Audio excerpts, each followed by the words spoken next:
Assalamualaikum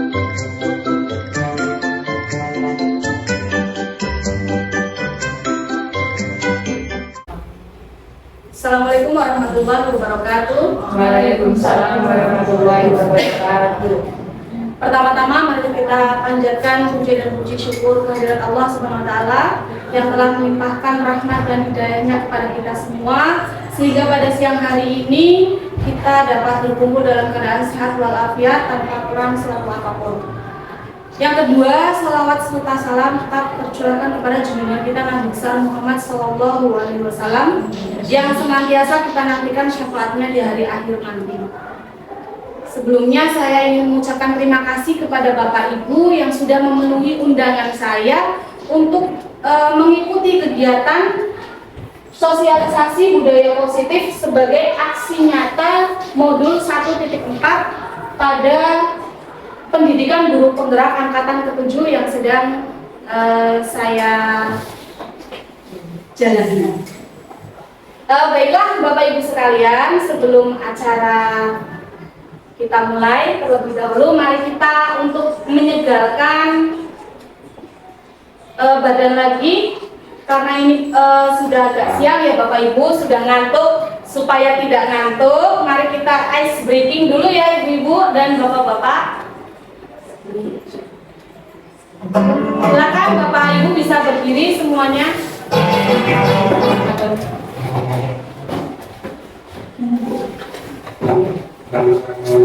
Oke.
Kita langsung.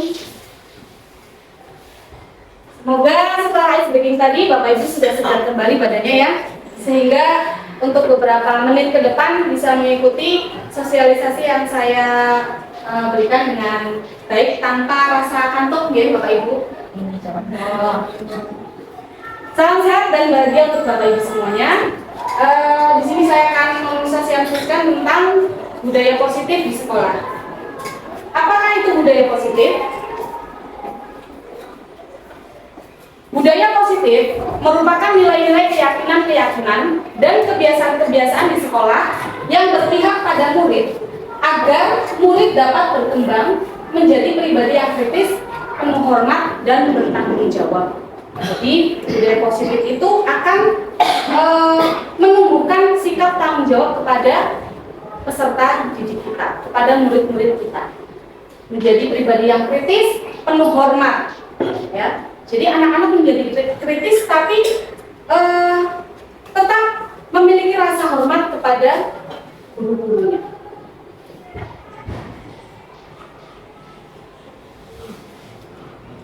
Selanjutnya, Ki Hajar Dewantara itu mengumpamakan bahwa sekolah sebagai sebuah ladang tempat persemaian bibit. Jadi sekolah merupakan sebuah ladang tempat persemaian bibit. Agar bibit bisa berkembang secara maksimal, maka petani dapat memperbaiki kondisi tanah, memelihara bibit tanaman, memberi pupuk dan air, membasmi ulat-ulat atau jamur-jamur yang mengganggu hidup bibit tanaman dan sebagainya. Jadi Ki Hajar Dewantara itu mengibaratkan bahwa sekolah itu sebagai sebuah ladang, sementara guru itu sebagai petaninya. Jadi ketika ladang itu ingin menghasilkan bibit yang unggul, yang perlu dilakukan adalah mengolah tanah dan memelihara bibit itu dengan baik. Begitu juga dengan tugas seorang guru. Ketika guru ingin mencetak murid yang baik, yang berprestasi, yang memiliki disiplin diri yang tinggi, maka perlu kita tanamkan budaya-budaya positif yang baik pada diri murid-murid kita. Sekolah juga diibaratkan sebagai tanah tempat bercocok tanam, sehingga guru harus mengusahakan sekolah menjadi lingkungan yang menyenangkan, menjaga dan melindungi murid dari hal-hal yang tidak baik. Dengan demikian, karakter murid tumbuh dengan baik sesuai dengan profil pelajar Pancasila. Jadi sekolah itu sebagai lahan untuk bercocok tanam, dan bagaimana seorang petani itu mengolah supaya lahan itu dapat menghasilkan tanaman yang berkualitas dan bermutu tinggi. Kita harus bisa menciptakan sekolah yang berpihak pada murid, yang senantiasa menuntun murid, bukan senantiasa menuntut murid. Selanjutnya, apa saja profil pelajar Pancasila yang diharapkan akan tumbuh dan menjadi karakter bagi murid-murid kita di sekolah? Yang pertama adalah beriman, bertakwa kepada Tuhan Yang Maha Esa, dan berakhlak mulia. Selain anak-anak beriman dan bertakwa, anak-anak juga bisa memiliki akhlak yang mulia. Anak-anak menghormati orang yang lebih tua serta menyayangi yang lebih muda. Yang kedua adalah mandiri. Jadi anak-anak atau murid-murid kita bisa mandiri dalam berbagai hal melalui pembelajaran yang dilaksanakan di sekolah, melatih kemandirian anak. Kemudian yang ketiga adalah bergotong royong. Yang keempat, berkebinekaan global. Yang kelima adalah bernalar kritis, dan yang keenam adalah kreatif. Ini adalah 6 profil pelajar Pancasila yang diharapkan bisa tumbuh dan lekat menjadi karakter murid-murid kita di sekolah. Selanjutnya,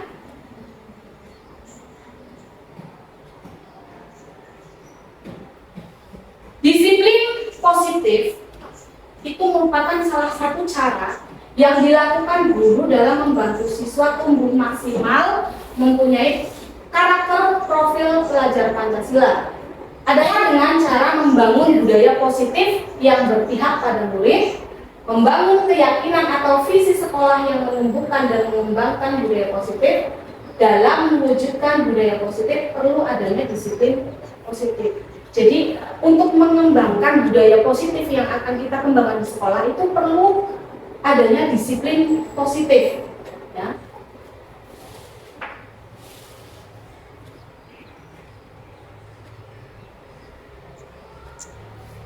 Konsep dari disiplin positif dan motivasi. Banyak orang yang memaknai disiplin sebagai sesuatu yang dilakukan oleh seseorang pada orang lain untuk mendapatkan kepatuhan dan memiliki kecenderungan ketidaknyamanan, serta sering dihubungkan dengan tata tertib yang berkaitan dengan sanksi dan hukuman bagi yang melanggar. Jadi sebagian orang memiliki pandangan bahwa yang namanya disiplin itu kaitannya dengan sanksi dan hukuman. Ya, sehingga terkadang anak ketika mendengar kata disiplin mereka sudah takut. Karena kalau ada kata disiplin berarti kaitannya dengan sanksi dan hukuman. Ki Hajar Dewantara menyatakan bahwa untuk mewujudkan murid yang merdeka, murid harus memiliki disiplin yang kuat yang berasal dari dirinya atau berasal dari luar. Jadi disiplin yang dimiliki oleh seorang murid itu harus berasal dari dirinya, juga dari luar. Tetapi lebih dominan kalau disiplin itu muncul dari dirinya sendiri, maka itu akan seperti ibarat mendarah daging. Jadi mereka tanpa perlu diarahkan ke sana ke sini, mereka sudah melakukan hal yang disiplin secara konsisten. Seperti itu.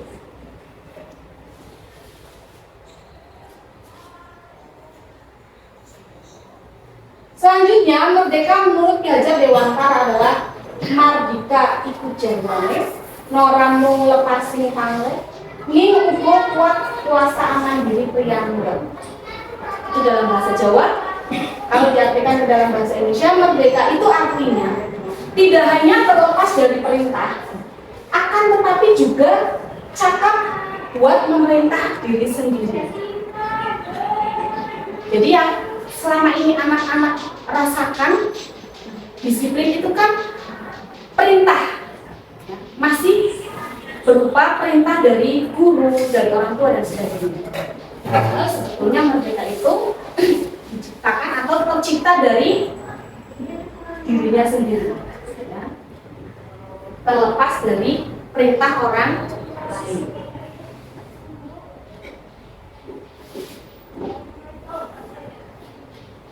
Janet Gosen dalam bukunya Restructuring School Discipline pada tahun 2001 menyatakan bahwa arti asli dari kata disiplin ini juga berkonotasi dengan disiplin diri dari murid-murid yang dapat membuat seseorang menggali potensinya menuju kepada sebuah tujuan, sesuatu yang dihargai dan bermakna.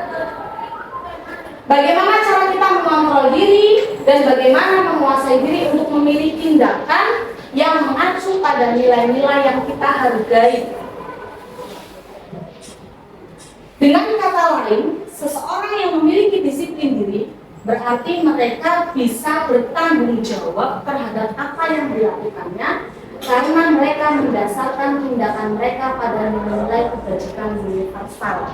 Jadi ketika seseorang memiliki disiplin, itu mereka akan bertanggung jawab atas tindakan yang mereka lakukan, termasuk juga kepada murid-murid kita. Ketika murid-murid kita sudah memiliki rasa disiplin yang sudah tertanam dalam jiwa mereka, maka mereka akan tahu, akan bertanggung jawab atas tindakannya yang dilakukan di sekolah.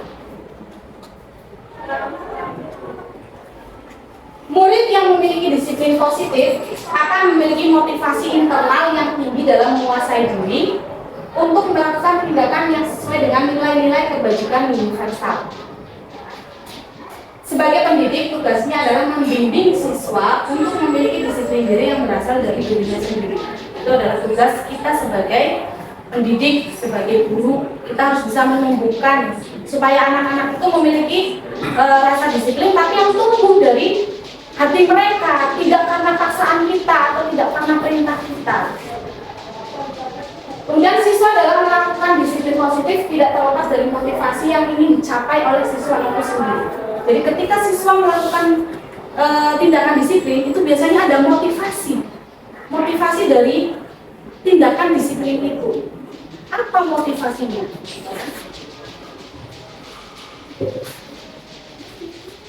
Ada 3 motivasi perilaku manusia. Yang pertama adalah untuk menghindari ketidaknyamanan atau hukuman.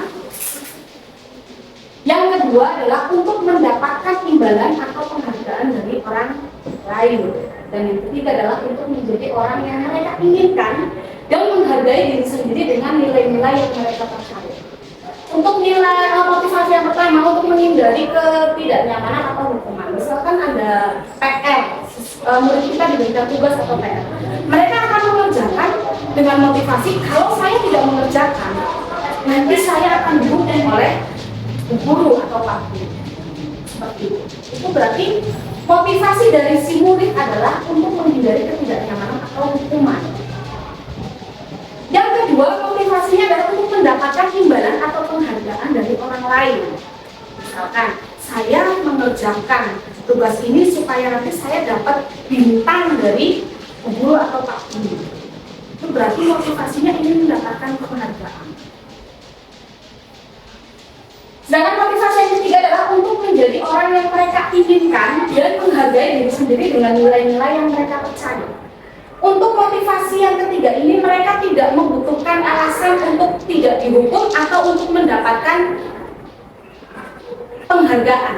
Tapi mereka sudah mendarah daging bahwa ini harus saya kerjakan. Ketika saya mengerjakan ini berarti saya sudah menjadi orang yang bertanggung jawab. Seperti itu.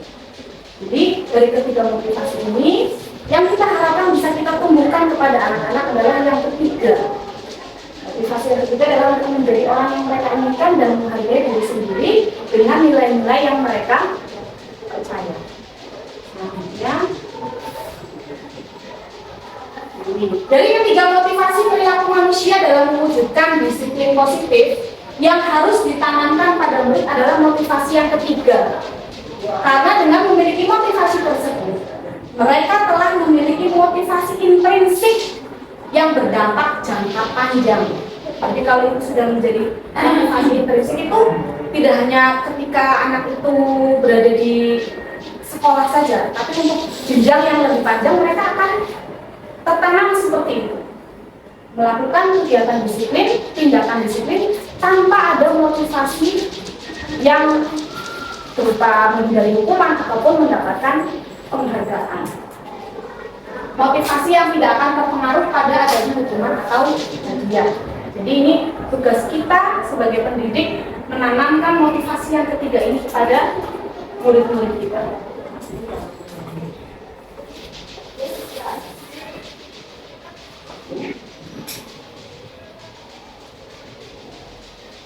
Yang kedua adalah keyakinan kelas.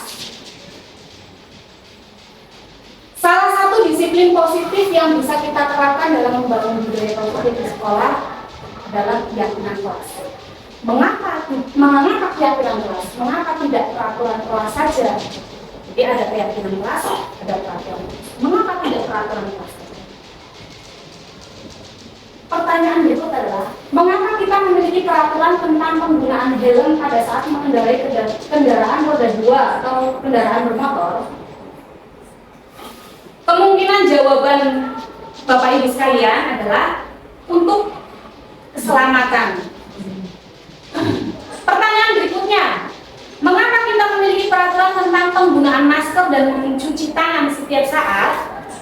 Kemungkinan jawaban Bapak Ibu adalah untuk kesehatan, untuk menjaga kesehatan atau untuk keselamatan.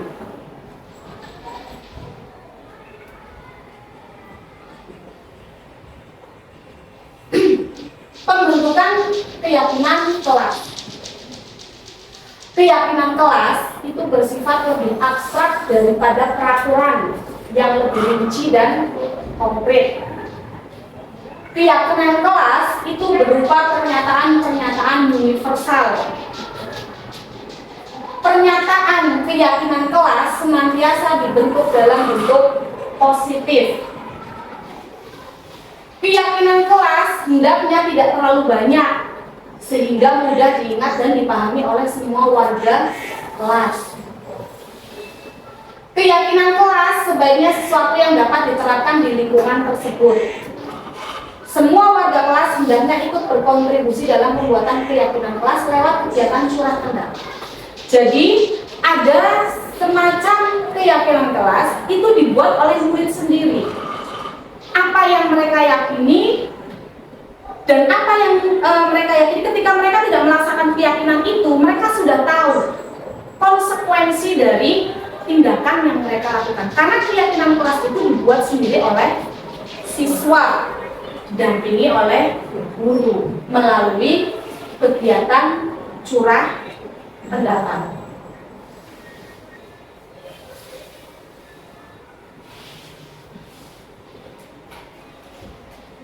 Selanjutnya, dalam menciptakan budaya positif berupa disiplin positif, perlu proses dalam menjalankannya.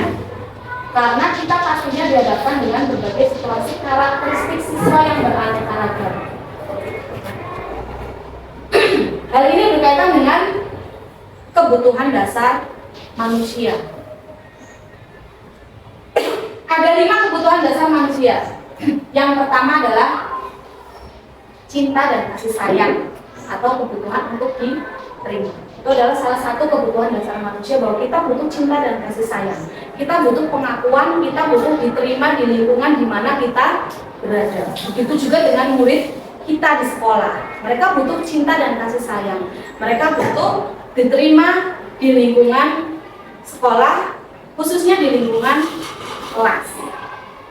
Yang kedua, kebutuhan untuk bertahan hidup. Yang ketiga, penguasaan atau kebutuhan pengakuan atas kemampuan. Jadi seseorang itu butuh pengakuan bahwa orang tersebut itu mampu dan diakui oleh orang lain. Itu adalah kebutuhan dasar manusia. Yang keempat, kebebasan. Kebebasan yaitu kebutuhan akan pilihan, bahwa murid-murid kita juga memiliki hak untuk memilih, untuk menentukan suatu hal, tidak selalu dengan perintah, tidak selalu diarahkan. Jadi mereka itu juga butuh kebebasan, tentunya dengan arahan dari kita sebagai pendidik. Yang kelima adalah kesenangan atau kebutuhan untuk merasa senang. Jadi kita, murid-murid kita itu memiliki kebutuhan untuk merasa senang. Apalagi anak-anak, terutama anak sekolah dasar, itu kan memang mereka usianya ya usia untuk mereka ingin bersenang-senang. Tetapi kita sebagai pendidik harus bisa mengarahkan, ya, supaya dalam bertindak mereka yang senang seperti itu tidak melampaui atau melewati batas.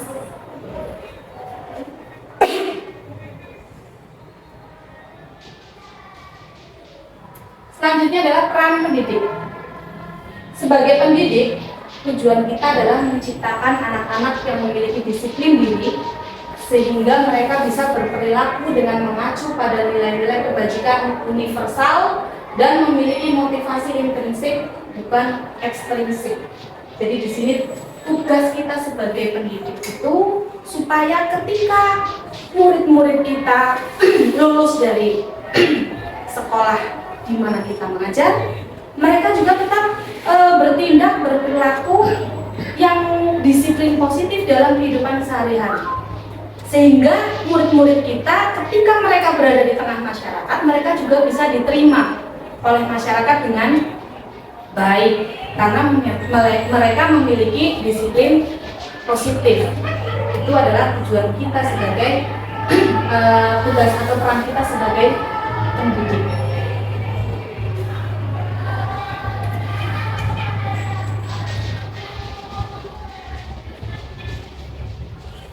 Selanjutnya, dalam menjalankan peraturan atau keyakinan kelas atau sekolah. Kalau dulu itu ada tata tertib sekolah, kalau sekarang adalah keyakinan sekolah. Keyakinan sekolah. Jadi ada keyakinan sekolah, ada keyakinan kelas. Kalau keyakinan kelas itu yang dibuat sendiri oleh anak-anak. Ya. Bila mana ada suatu pelanggaran, tentunya sesuatu harus terjadi.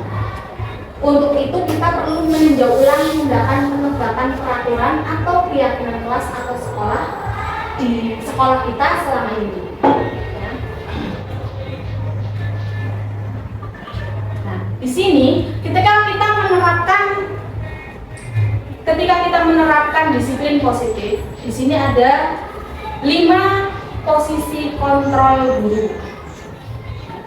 5 posisi kontrol guru. Yang pertama adalah sebagai penghukum, yang kedua adalah sebagai pembuat rasa bersalah, yang ketiga adalah sebagai teman, yang keempat adalah sebagai pemantau, dan yang kelima adalah sebagai manajer.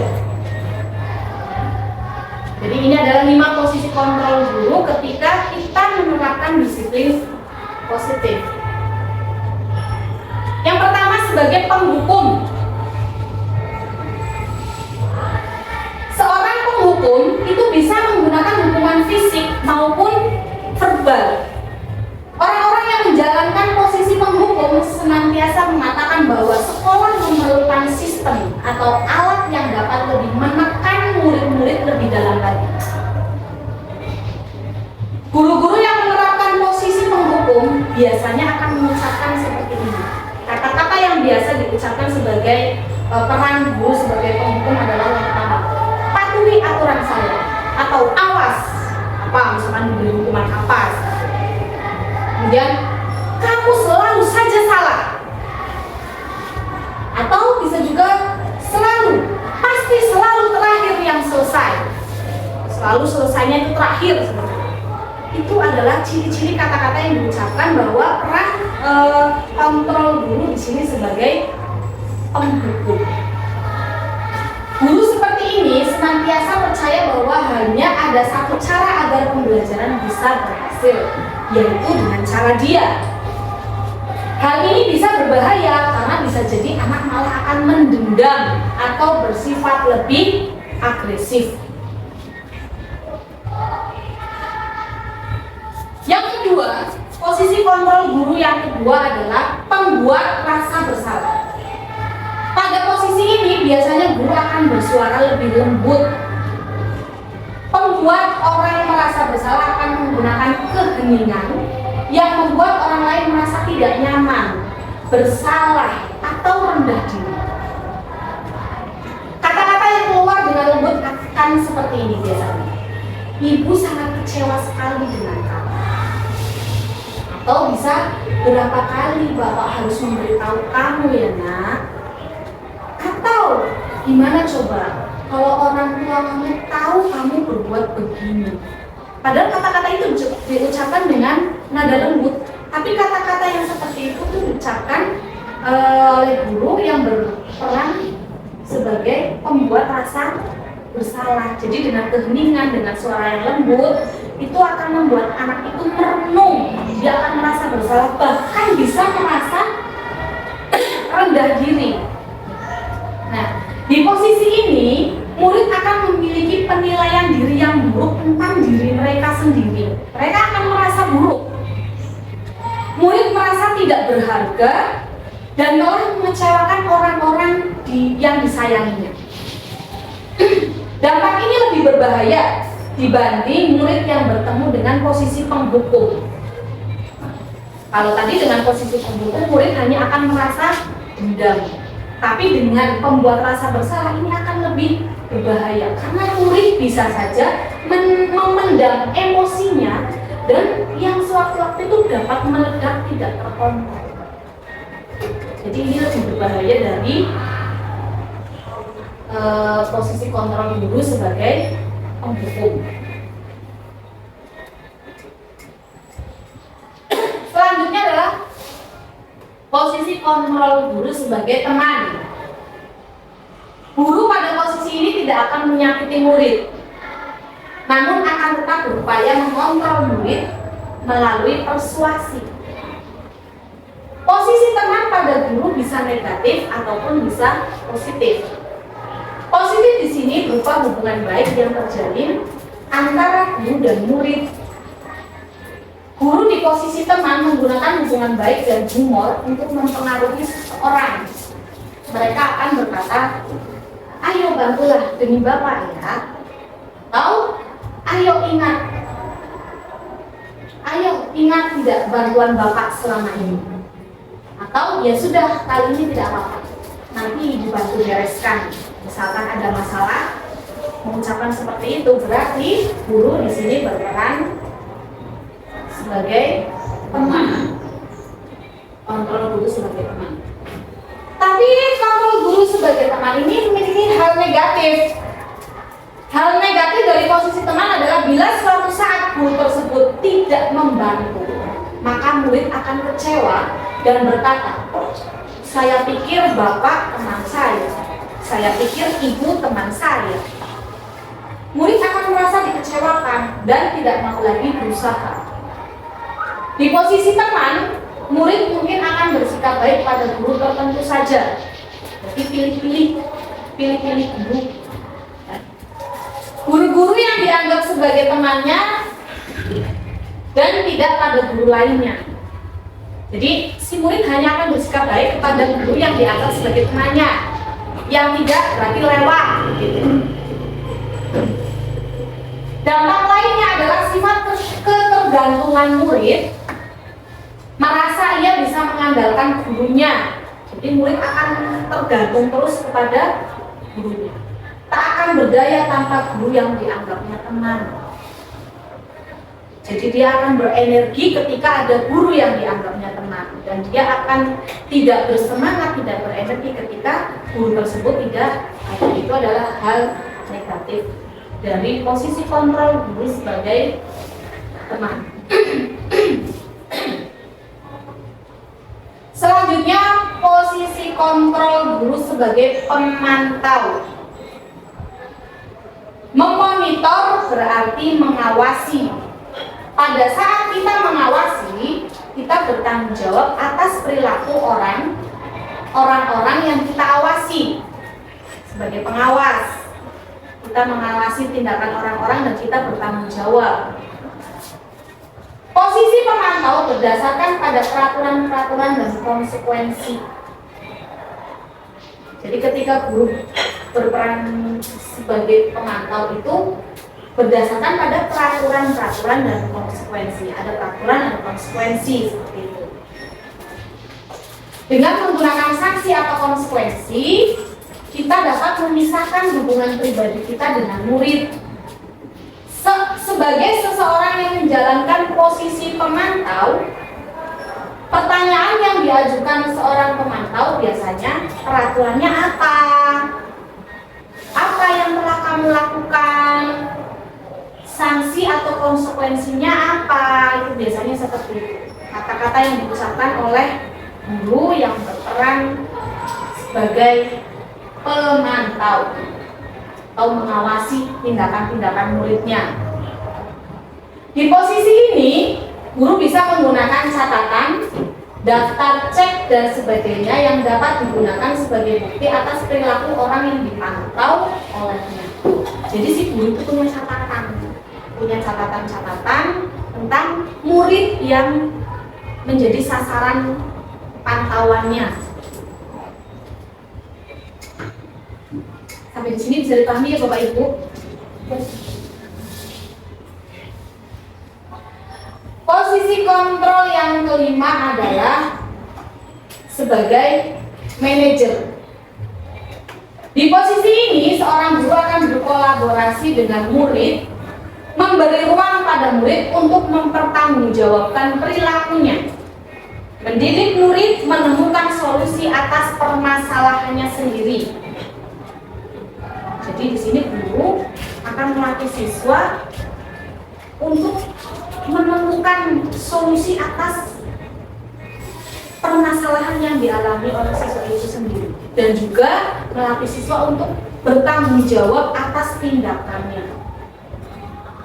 Seorang manajer telah memiliki keterampilan di posisi teman maupun pemantau. Dengan demikian, bisa jadi di waktu-waktu tertentu kembali kepada kedua posisi tersebut bila diperlukan. Namun, bila kita menginginkan murid-murid kita menjadi manusia yang merdeka, mandiri dan bertanggung jawab, maka kita perlu mengacu kepada restitusi yang dapat menjadikan murid kita seorang manajer bagi dirinya sendiri. Jadi nanti ada restitusi, akan saya sampaikan materinya. Jadi dalam restitusi itu kita mengajarkan murid kita untuk mencari solusi atas permasalahan mereka. Kita melatih anak-anak untuk menjadi manajer untuk diri mereka sendiri. Pada posisi kontrol guru sebagai manajer, biasanya kata-kata yang diucapkan adalah apa yang kita yakini, itu berarti kembali ke keyakinan kelas yang sudah dibuat bersama dengan murid, sudah dibuat guru dan murid. Kemudian, apakah kamu meyakininya? Jika kamu meyakininya, apakah kamu bersedia memperbaikinya? Jika kamu memperbaiki ini, hal ini menunjukkan apa tentang dirimu? Kemudian apa rencana kamu untuk memperbaiki hal ini? Jadi tahapan-tahapannya seperti itu. Ketika guru berperan sebagai manajer, jadi tidak akan langsung memvonis anak ini kamu melakukan kesalahan, dihukum seperti ini. Tidak. Tapi di sini kita ingatkan kembali kepada murid tentang keyakinan yang sudah mereka buat, keyakinan kelas yang sudah mereka buat dan yang sudah dilanggar. Kemudian kita tanyakan, kalau melanggar itu bagaimana? Kemudian kita tanyakan, dia punya solusi tidak untuk masalahnya? Ya. Tugas seorang manajer bukan untuk mengatur perilaku seseorang. Kita membimbing murid untuk dapat mengatur dirinya. Seorang manajer bukannya memisahkan murid dari kelompoknya, tapi mengembalikan murid tersebut ke kelompoknya dengan lebih baik dan kuat. Bisa jadi dalam praktik penerapan disiplin sehari-hari, kita akan kembali ke posisi teman atau pemantau. Karena murid yang ditangani belum siap diajak berdiskusi atau diundang melakukan restitusi. Namun perlu disadari, tujuan akhir dari 5 posisi kontrol seorang guru adalah pencapaian posisi manajer, di mana di posisi inilah murid dapat menjadi pribadi yang mandiri, merdeka, dan bertanggung jawab atas segala perilaku dan sikapnya, yang pada akhirnya dapat menciptakan lingkungan yang positif, nyaman, dan aman.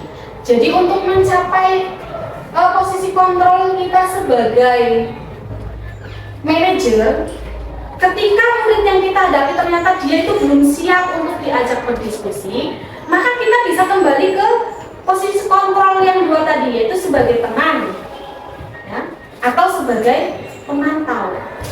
Ketika anak-anak itu sudah siap melalui posisi kontrol kita sebagai teman dan sebagai pemantau, barulah kita nanti akan menuju ke restitusi.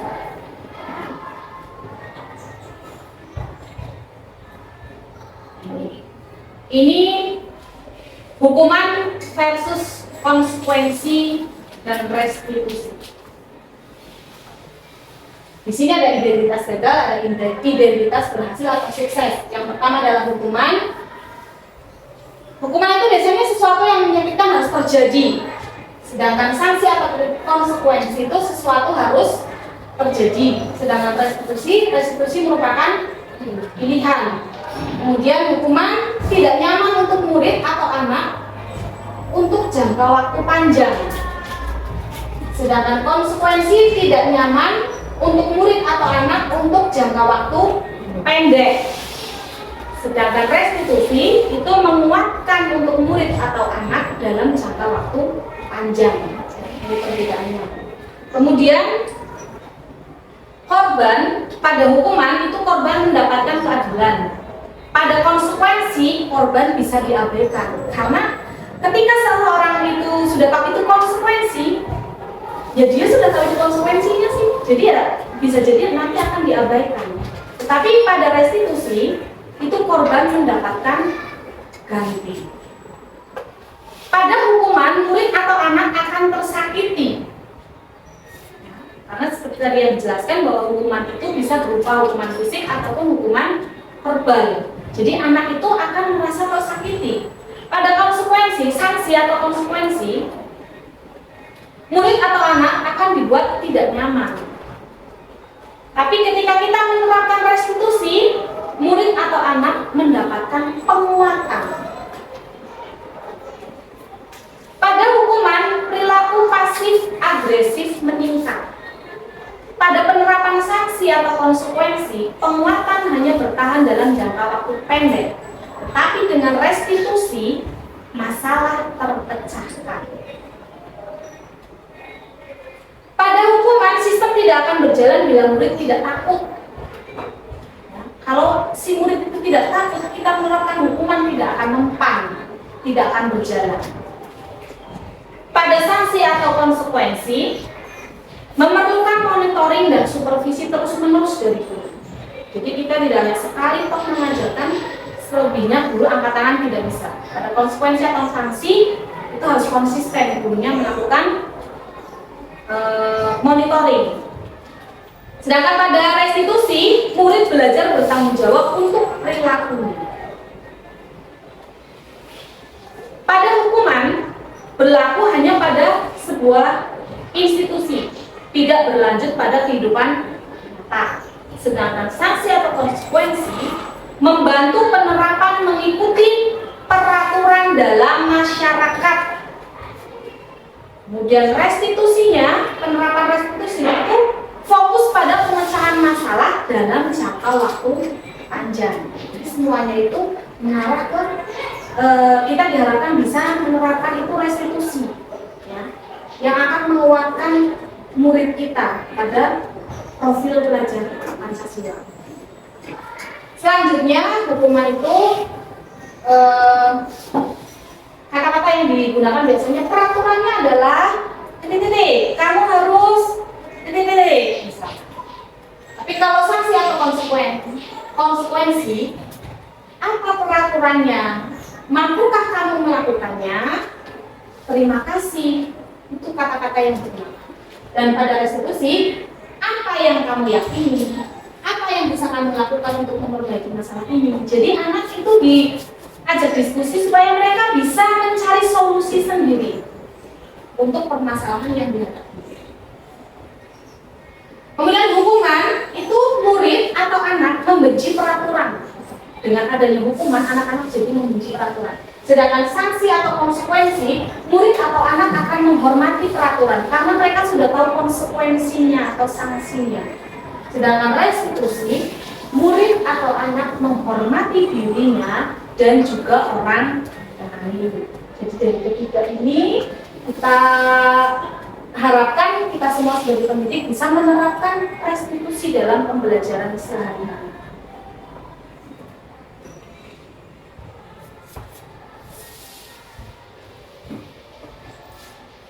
Hukuman bersifat tidak terencana atau tiba-tiba. Anak atau murid tidak tahu apa yang akan terjadi dan tidak dilibatkan.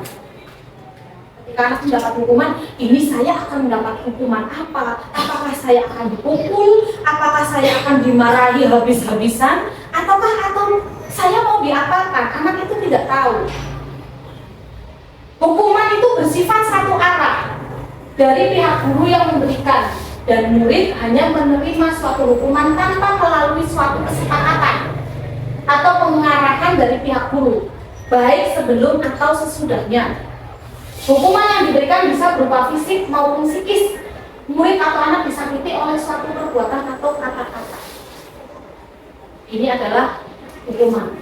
Kemudian disiplin dalam bentuk konsekuensi itu sudah terencana atau sudah disepakati, sudah dibahas dan disetujui oleh guru dan murid.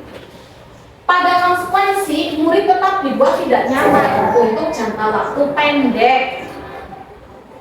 Konsekuensi biasanya diberikan berdasarkan suatu data yang umumnya dapat diukur. Misalnya, setelah 3 kali tugasnya tidak terselesaikan pada batas waktu yang diberikan, atau murid melakukan kegiatan di luar kegiatan pembelajaran, misalnya ngobrol, maka murid tersebut akan kehilangan waktu bermain dan harus menyelesaikan tugas karena ketertinggalannya. Jadi kalau kita menerapkan konsekuensi, itu anak-anak sudah siap karena konsekuensi ini dibuat bersama oleh siswa dan guru. Ya, jadi ketika anak itu melanggar suatu kesepakatan kelas, mereka sudah tahu, aduh, ini nanti saya berarti akan mendapatkan konsekuensi ini. Seperti itu. Bedanya dengan hukuman. Kalau hukuman tadi tiba-tiba, jadi anak tidak tahu akan diapakan saya. Tapi kalau konsekuensi, anak-anak sudah tahu, oh nanti saya harus seperti ini. Dan yang ketiga, restitusi adalah proses kolaboratif yang mengajarkan murid untuk mencari solusi untuk masalah dan membantu murid berpikir tentang orang seperti apa yang mereka inginkan dan bagaimana harus memperlakukan orang lain.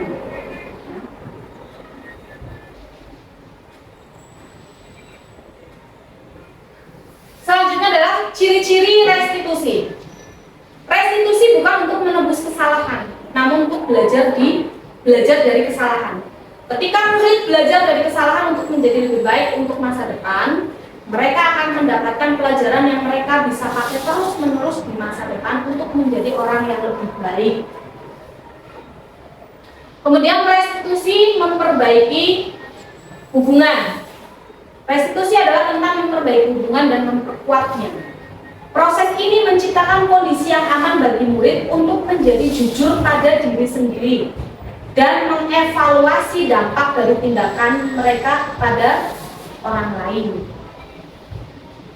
Selanjutnya, restitusi adalah tawaran, bukan paksaan. Restitusi yang dipaksa bukanlah restitusi yang sebenarnya, tapi konsekuensi. Oleh karena itu, penting bagi guru untuk menciptakan kondisi yang membuat murid bersedia menyelesaikan masalah dan berbuat lebih baik lagi dengan berkata, tidak apa-apa kok, berbuat salah itu manusiawi. Semua orang pasti pernah berbuat salah. Pembicaraan ini bersifat tawaran, bukan paksaan. Ciri-ciri berikutnya adalah restitusi menuntun untuk melihat ke dalam diri. Dalam proses restitusi, kita akan melihat adanya ketidakselarasan antara tindakan murid yang berbuat salah dan keyakinan mereka tentang orang seperti apa yang mereka inginkan. Mereka itu ingin menjadi orang yang seperti apa? Ciri yang berikutnya adalah restitusi mencari kebutuhan dasar yang mendasari tindakan. Untuk berpindah dari evaluasi diri ke restitusi diri, penting bagi murid untuk memahami dampak dari tindakannya pada orang lain. Selanjutnya, restitusi diri adalah cara yang baik. Dalam restitusi diri, murid belajar untuk mengubah kebiasaan dan kecenderungan untuk mengomentari orang lain menjadi mengomentari diri sendiri.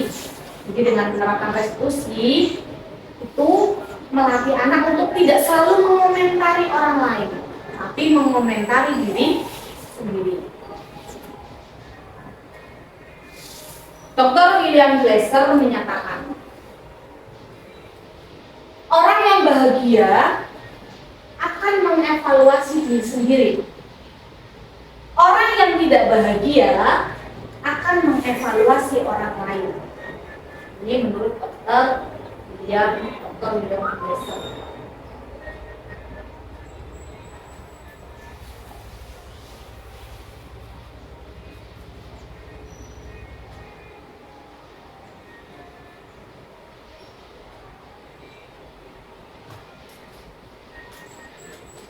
Selanjutnya,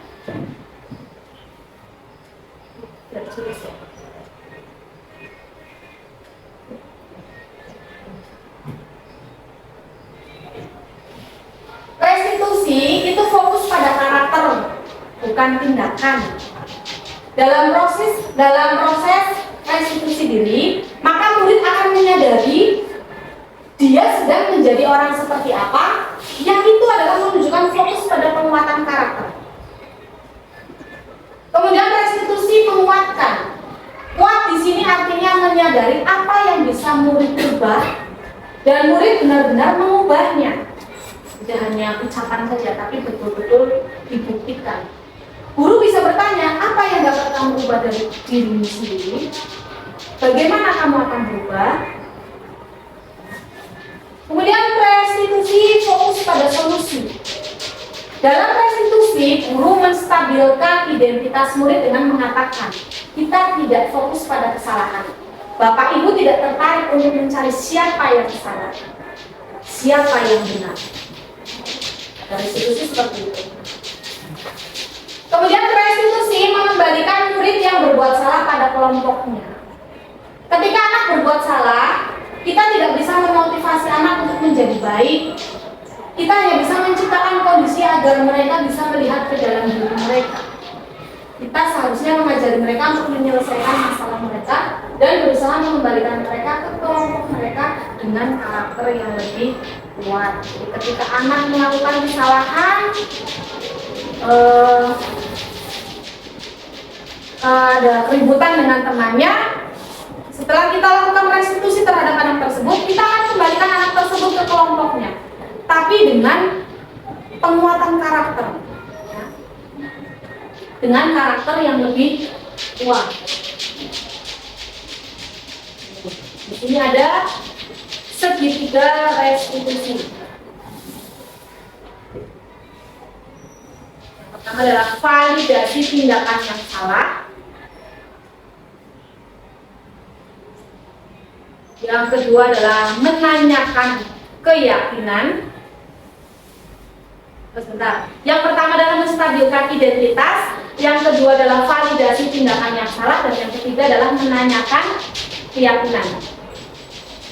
Tujuan dari segitiga restitusi sisi satu menurut Dian Gosen mengubah identitas anak yang bersalah dari orang gagal menjadi orang sukses.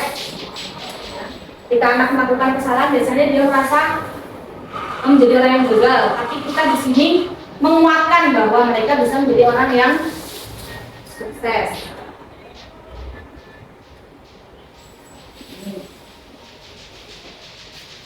Menstabilkan identitas.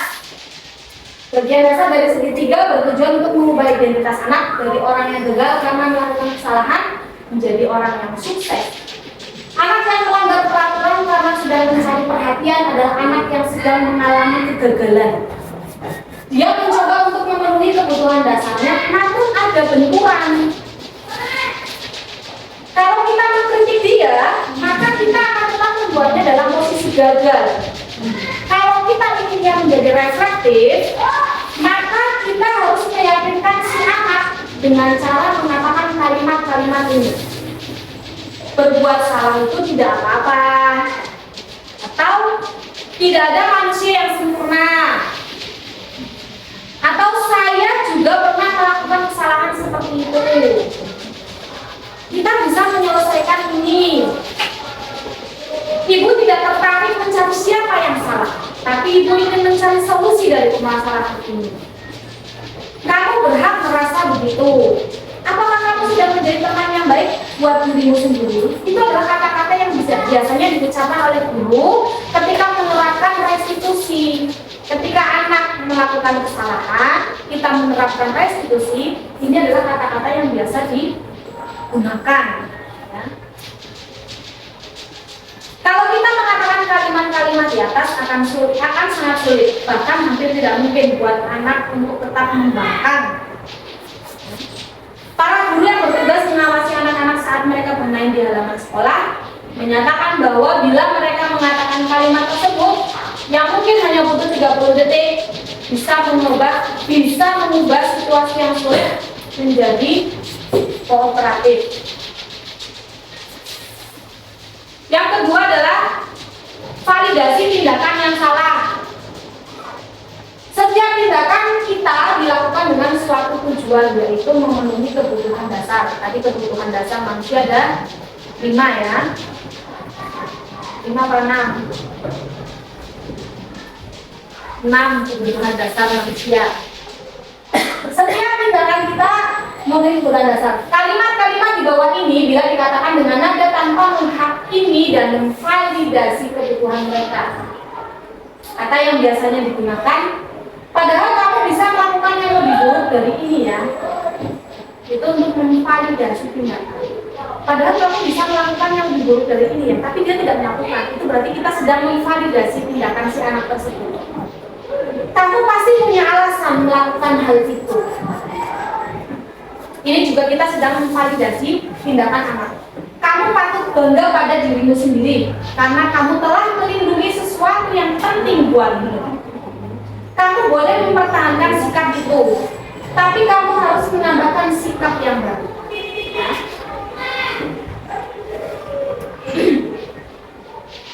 Mungkin tindakan guru dengan memvalidasi sikap yang tidak baik seperti bertentangan dengan aturan yang ada. Namun sebetulnya tujuannya untuk menunjukkan bahwa guru memahami alasan dibalik tindakan murid. Dengan menanyakan seperti ini, dengan memvalidasi tindakan, ya, menunjukkan bahwa guru itu memahami alasan dari tindakan murid. Jadi murid akan merasa dipahami, murid akan merasa dimengerti.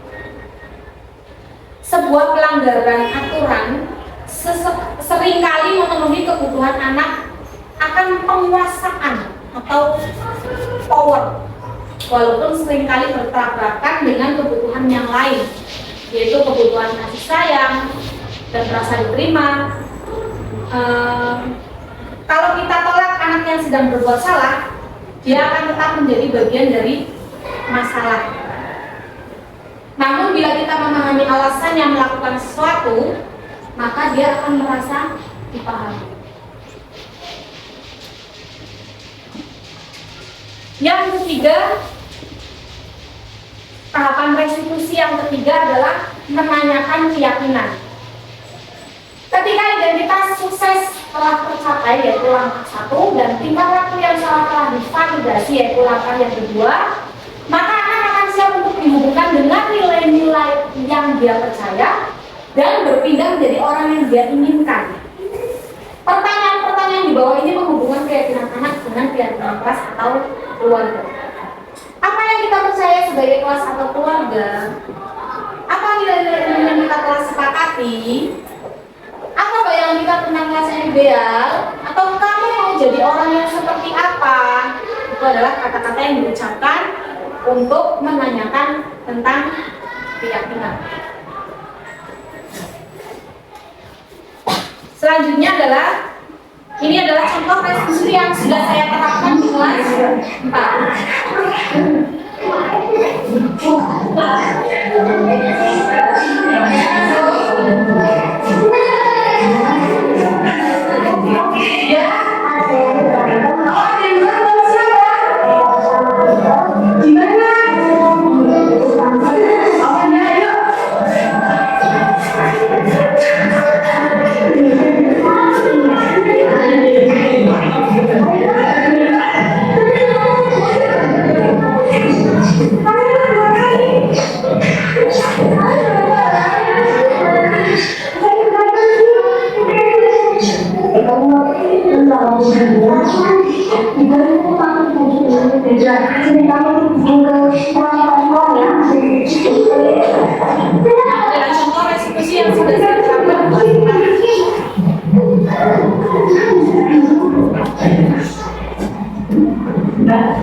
menjaga hubungan positif sangat penting.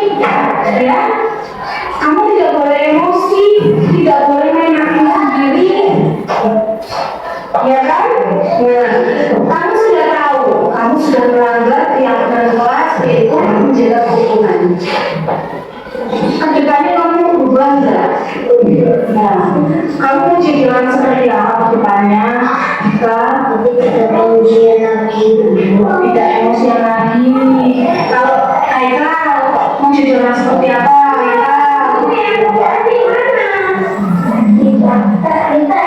Jadi kamu nggak sengaja ya? Nggak sengaja enggak? Berarti nanti kamu harus dari mana? Lebih apa lagi? Kalau main sama teman aku jalan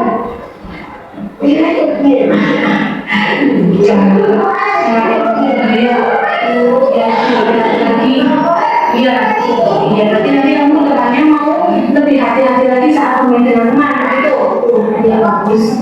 Jadi nanti kedepannya harus lebih menjaga hubungan dengan teman. Pentingnya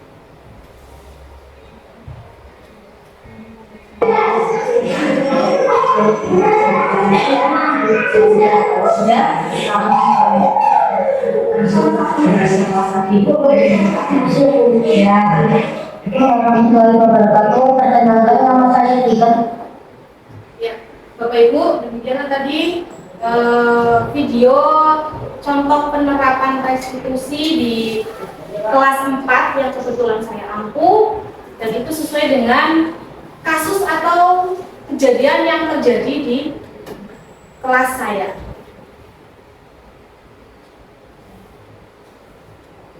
Bapak Ibu yang saya hormati, demikianlah untuk pemaparan tentang budaya positif dari saya. Sebelum saya ini, apakah ada yang perlu ditanyakan? Ada yang perlu ditanyakan? Oh ya, silakan Bu Nino. Ya, izin bertanya Bu Indah, untuk sebagai seorang guru penggerak, nantinya bagaimana peran guru penggerak dalam menularkan kebiasaan baik kepada guru lain dalam membangun budaya positif di sekolah seperti itu? Ya, terima kasih Bu Nino atas pertanyaannya. Sebagai guru penggerak, bagaimana menularkan kebiasaan baik dalam membangun budaya positif di sekolah? Ya. Tentunya karena kita di sekolah itu bekerja tim istilahnya ya. Jadi ketika kita ingin menularkan seperti itu, kita perlu meningkatkan kolaborasi. Kita perlu meningkatkan kolaborasi semua pihak. Jadi kita tidak bisa ketika kita menerapkan budaya positif di sekolah seperti ini hanya kita saja yang tahu, tidak bisa. Tapi kita perlu berkolaborasi dengan pihak terkait. Siapa saja pihak terkait? Tentunya semua guru mata pelajaran yang mengaku di kelas tersebut. Kemudian juga kolaborasi atau kerjasama dengan guru di kelas lain. Selanjutnya kita juga perlu berkolaborasi dengan komite sekolah. Ini perlu dan penting sekali. Kita perlu berkolaborasi dengan komite sekolah supaya penerapan budaya positif di sekolah itu bisa terlaksana. Ya, karena di dalam komite itu kan ada wali murid ya. Jadi kita bisa, ketika kita menerapkan disiplin positif di sekolah, kita juga bisa meminta kerjasama orang tua untuk menerapkan disiplin positif di rumah. Jadi untuk mendapatkan hasil yang lebih maksimal itu perlu adanya kolaborasi. Begitu juga untuk menularkan budaya positif itu, saya perlu berkolaborasi dengan Bapak Ibu sekalian serta dengan komite sekolah. Kira-kira seperti itu. Ada lagi yang ditanyakan? Cukup? Baik Bapak Ibu, sebelum saya akhiri, sebelumnya saya mengucapkan terima kasih banyak atas waktunya Bapak Ibu bersedia hadir di sini. Mohon maaf apabila ada banyak sekali kekurangan, banyak sekali tutur kata yang kurang berkenan dalam penyampaian materi pada siang hari ini. Saya pribadi sebagai calon guru penggerak angkatan ke-7 saya mohon maaf. Itu saja yang dapat saya sampaikan. Sekali lagi terima kasih. Saya akhiri. Assalamualaikum warahmatullahi wabarakatuh. Waalaikumsalam warahmatullahi wabarakatuh.